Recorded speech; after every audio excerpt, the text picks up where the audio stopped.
So what do we do surgically? You might be interested in that. You might be running away from your screen right now.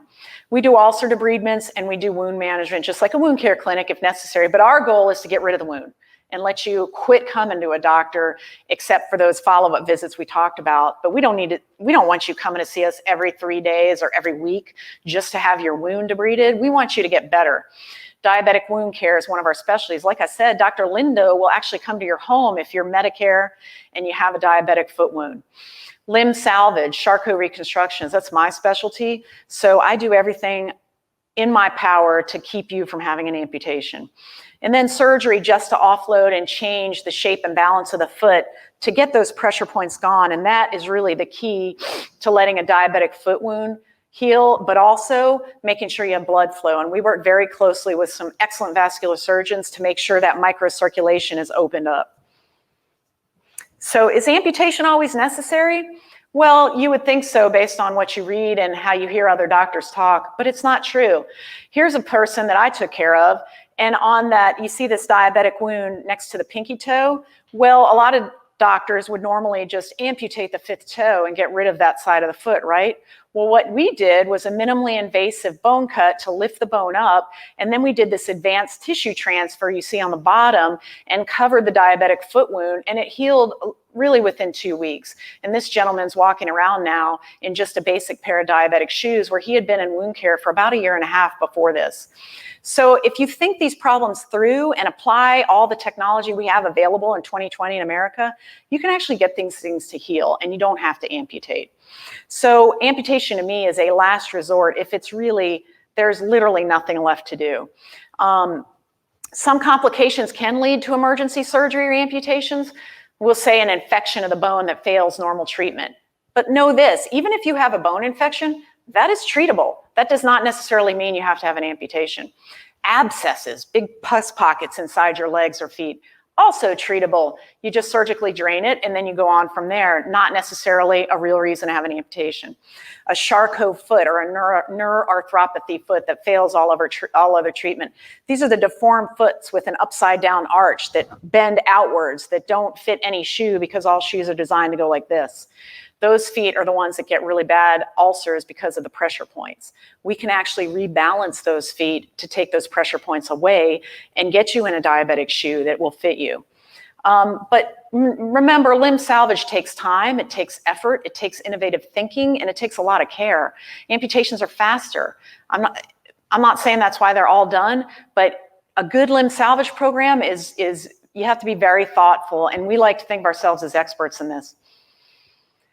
So amputation. Diabetic neuropathy is responsible for, we think, nationally 50 to 75% of diabetic ulcer amputations, linked directly to the neuropathy that, remember, I told you goes underdiagnosed and undertreated.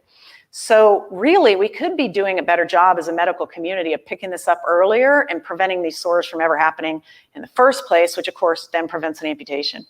Peripheral arterial disease, or PAD, very important comorbidity or cofactor with the neuropathy. So if you have both, your risk of amputation is skyrocketing.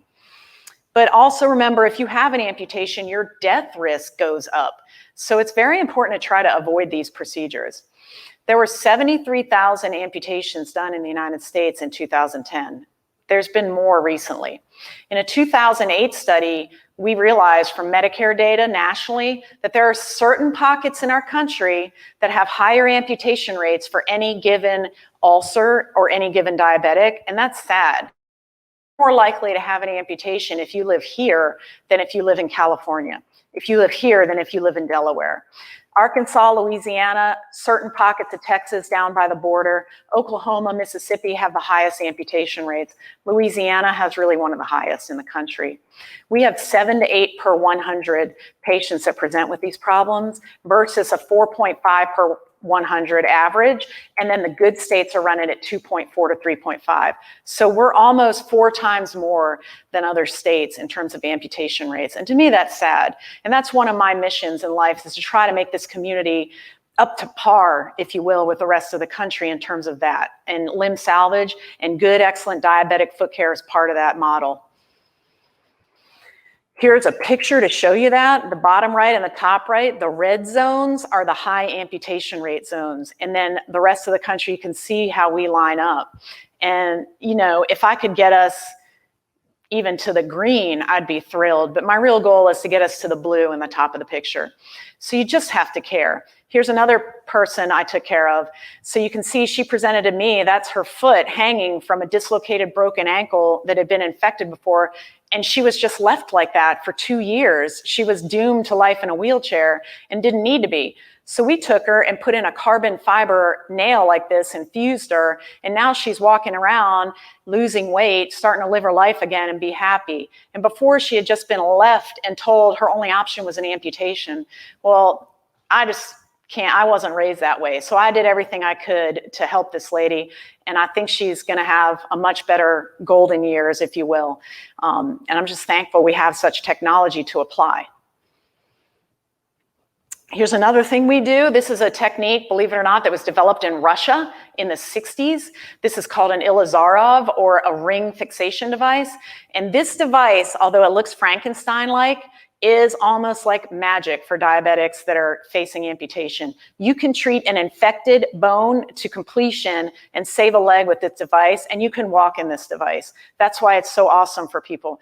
I only put this on in extreme cases where there's no other option, but this has saved so many legs, I can't even tell you. It's a great device. Not many people know how to use it or have been trained to put it on. I was fortunate to have excellent teachers at Tulane, where I did my surgical training, and then went on in the military.